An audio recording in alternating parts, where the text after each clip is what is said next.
Hi everyone, Mr. Fitzgerald here. Um, Decided to do a little video series on some of the math things we're looking at, um, especially with division and multiplication. So I'm going to do two separate videos today, and this is the first one. This is going to be the multiplication, um, what I call the array method or the box array method. So it's pretty simple. It's looking at numbers in expanded form and then multiplying those two numbers together. So if we created a box and we looked at 32, we have 30 in the tens place, and then 2, and then we just create an array. And then we also look at 40 and 3, same thing. And then we just multiply. We multiply the two numbers, and we just kind of create them, make sure all the boxes are filled in. So if we were to do 40 times 30 in here, which would be 100 or 1,200, you look at 4 times 3 is 12, and then two zeros. Then you do 30 times 3, which again is 90. 8, you do 40 times 2, which is 80. And then you also do 3 times 2, which is 6. Then you take all the numbers inside of there and you add them up. So you add up 1,200 plus 90 plus 80 plus 6. You would add those up. 0 plus 0 plus 0 plus 6 is 6. 9 plus 8 is 17. Regroup over the 2. 1 plus 2 is 3.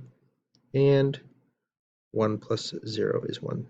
Final answer, 1,376. Again, we call that the box array method, and that is used for just multiplication. Any other questions on that? I mean, obviously we could also extend it a little bit, and you'll see this as we continue. You could extend it. I'll just do one more example, a little bit quicker this time, into larger numbers. So 871 times 24. Again, I always like to start with the first number on the outside, this first factor over here, 871 and 24. Again, you just have to create the lines for each number that you're multiplying. 8 times 2 is 16 with 3 zeros, 1,600. 4 times 8 is 32, plus 2 zeros is 3,200. 2 times 7 is 14, plus 2 zeros is 1,400. Here we have 28 plus a 0 is 280, and then 20 and 4. Again, just make sure that you're directing your student, your child, to line up their decimal points when practicing multiplication and addition.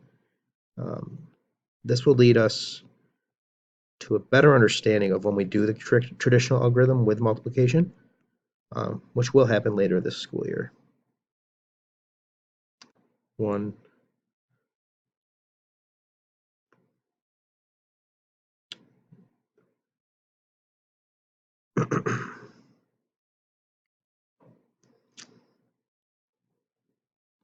Again, this is the box array method.